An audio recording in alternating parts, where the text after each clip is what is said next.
And that's great when dealers can tell that what original and what is not original. Thank you. It cost around 4,000 euros. Pretty hard to find black hanger. My hand looks like kid's hand. Hello everybody, this is WarStory video blog. I am Alex and here we are in France, and here in Champagne we have really nice show with military antique stuff, and let me show items that I found here and that you can buy here if you come next time.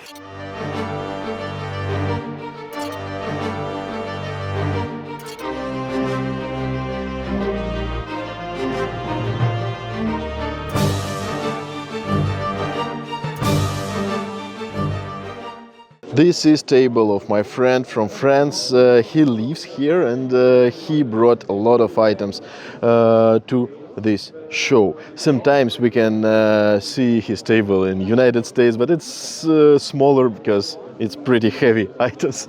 You have a great display here. Thank you. Yeah, and I try to. yes, this one I want to buy, and I think it's really nice piece because it's really nicely done, made in Sweden, Swedish made, but this is a shooting prize for officers. Where did you get it? Another officer. Yeah, and where did you buy it? I found it in a flea market. Great. It comes from the family from the naval officer. Oh wow, straight from the family. Yeah, that's cool. They keep it for years because it was nice and it was a souvenir from the great father. Wow. That's really historical piece with dedication, and actually we can find exactly that ship where this naval officer served. So I will show it to you closer when I will show items that I bought, because this one I definitely want. But some more items here we can see. For example, I want to show you guys this one. This one in great condition. You can see it in pictures, and look at that early WKC marked. In that time they didn't text WKC letters, just the Knight's head. Very important thing that this one is in original condition and screws hasn't been redone, so it's in original condition. Some traces we can see here, but anyway, some of them has been sharpened, some of them has been cut, but this one is really in really nice condition. Second one is KS 98 bayonet. This one cost 350, and look at that, this one is really huge with steel made handle, and this model is like a father of German Third Reich period dress bayonet. But you can see it clearly, this model is modified version of this one. For regular army you can see, and Luftwaffe you can see, it's exactly the same but not so massive, it's smaller. You can see it on your screens also.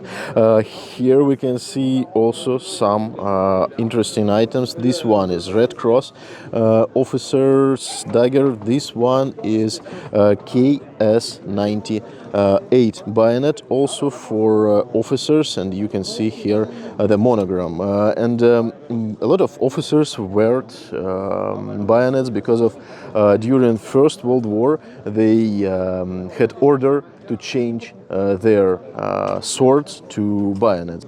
This one is RZM marked M7/30. As I remember, it's Schüttelgoffer, should be. This one is in original paint with original rare hanger, because it's pretty hard to find black hanger, because black hangers also used by SS men for SS daggers, and most of NSKK daggers lost their hangers because of dealers sometimes remove it for sell it as SS, you know what I mean.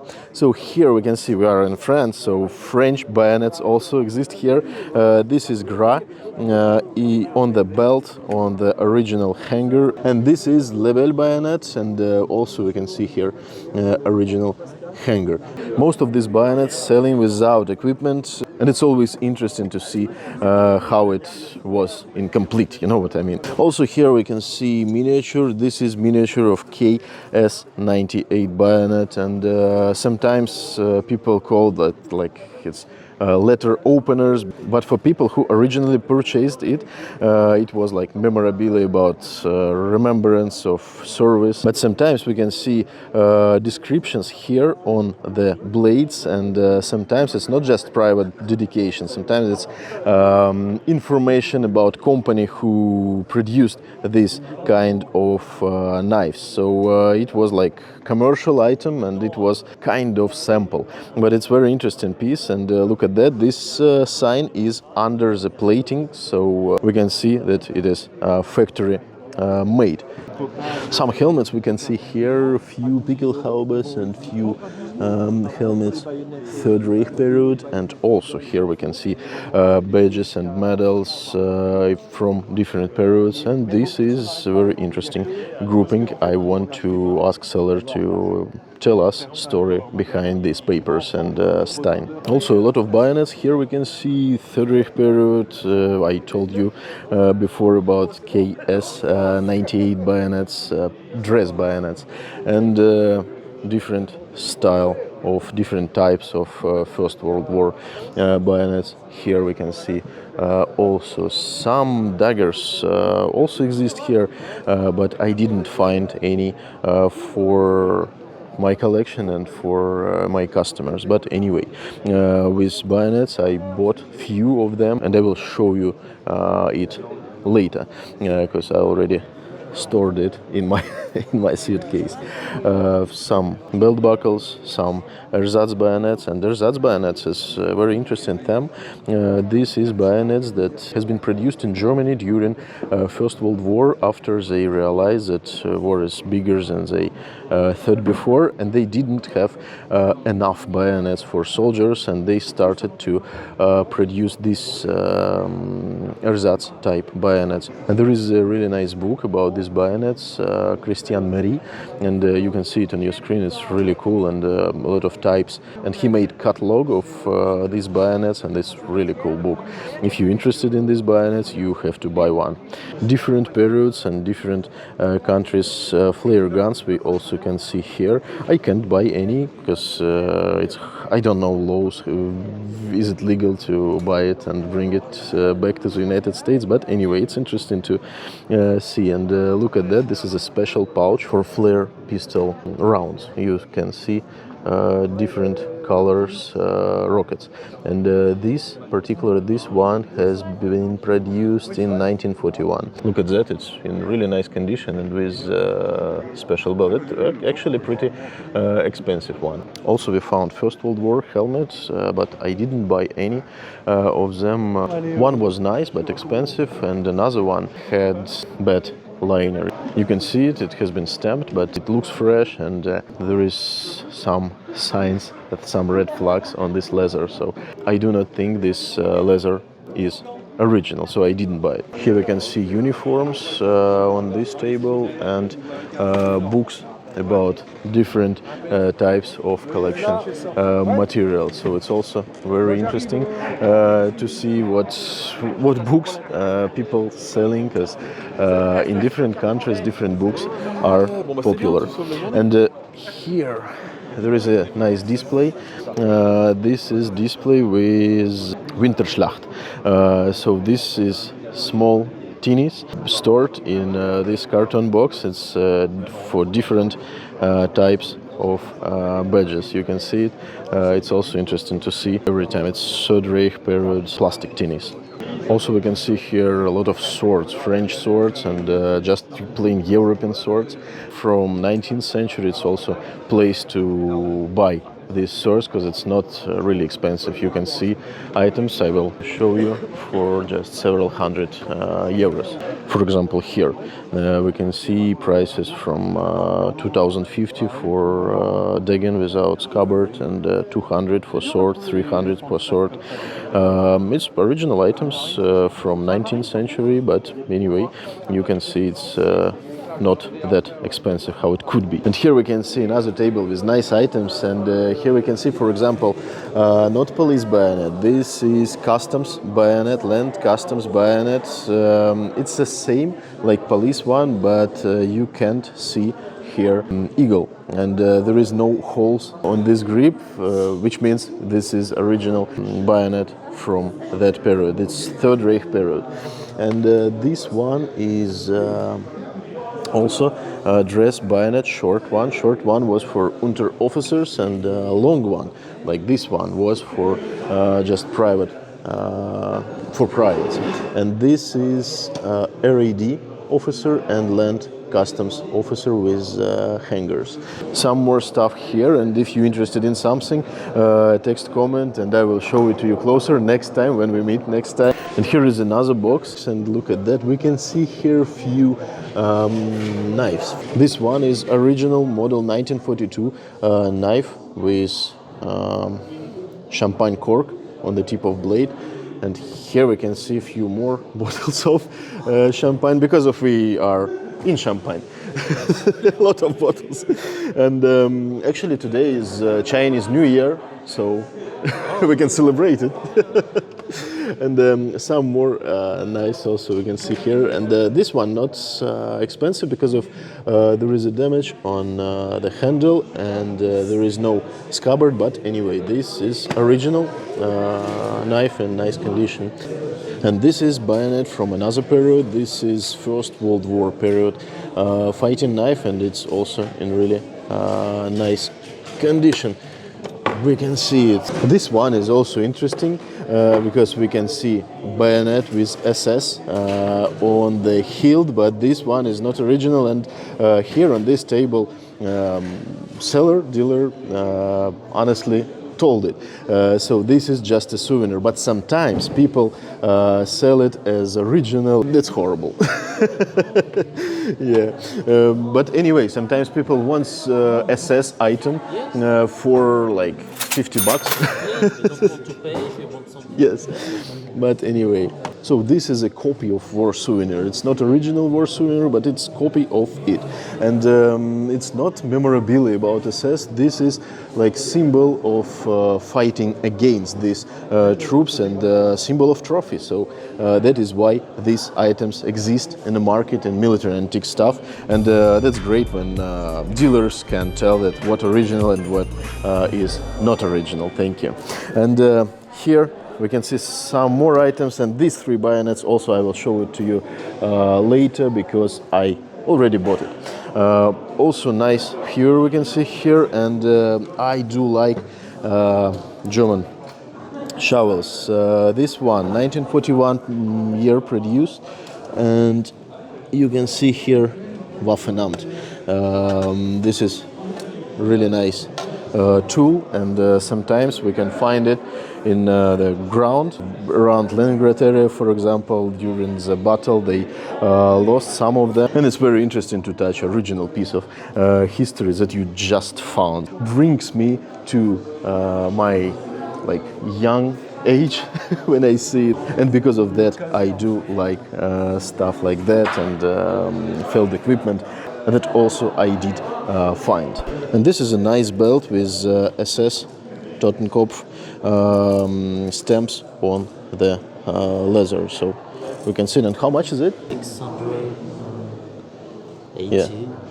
680 it cost, and we can see this one is parade belt. But anyway, because of that stamp, this belt cost that much. And look at this trench saw. This is government issued trench saw for German soldiers, and particularly this one is really nice. This is a really nice condition, and you can see on your screens stamps here, Waffenamt stamp, maker mark, and year 1940. And also we can see here stamps on the leather. And this is honest government issue item, and I really like it. And you know, this loop is for bayonet scabbards, because on the soldier's belt it should be here. And this is very important piece because of mostly civilians cut it because they didn't need it.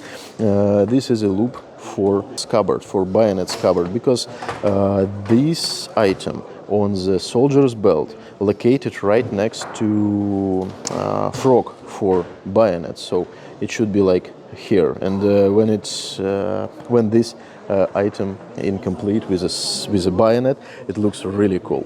So here we can see original piece, original complete, and mostly in Leningrad area you can find these tools on the Fallschirmjäger position, on German paratrooper positions, because with this tool they build machine gun positions and trenches and bunkers. And this grouping is nice. Could you share some information with us about this group of items? So the grouping belongs to the same guys. He served as a soldier in the First World War, some papers, and after he served in the Reichswehr. There we have the Stein from the Reichswehr in metal, and after he works in the German railway. And we have during the Second World War, and we have the paper from the guy. All the stuff comes from the same guy, and it's 30 years of his life as a soldier in the First World War, soldier in the Reichswehr, and after in the railway. That's very interesting. And how much is this group? And because most valuable item, I think it's Stein. The grouping cost 500 euros. Yeah, that's nice. For all the grouping. An interesting thing about this grouping, this is 2 years before the Wehrmacht created. So it's still Reichswehr, and you cannot see eagle on his helmet. So very nice stuff. And I have to Google infantry regiment number 21. Probably it was something interesting with this regiment. I will check it later. Also, I found really nice Luftwaffe second model dagger. It was in nice condition, but it was not perfect. There was no maker mark on the blade. Price was decent, but I didn't buy it because of the blade has been damaged.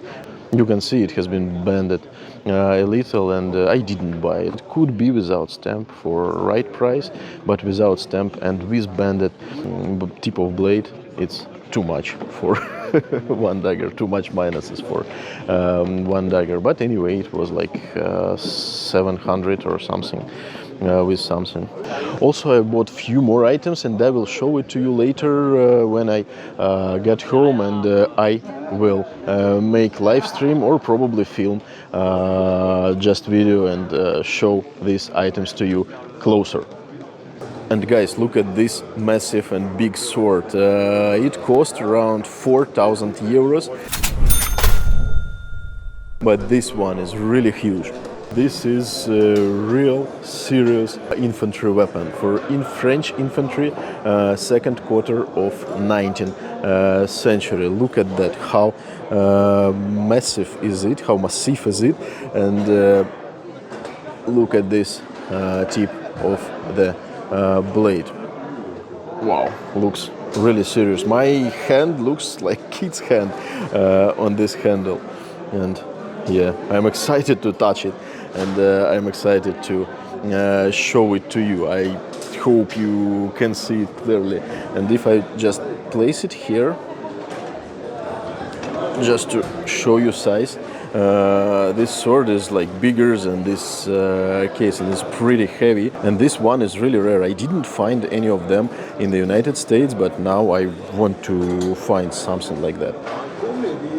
So now show is over, and I'm going to Paris, and then in Ile-de-France, near the Paris, I will attend few shops, few antique stores here in France, and then I will go back to the Germany, and after that I will go back to the United States, and I will show you some items that I found during this trip, and some stuff I already shipped to the United States, and I will show it to you during my next unpacking. So now I'm in Champagne, so I will have a nice evening today with a few bottles of something, because there is wine tours here in this region, and it's very popular and very interesting for me.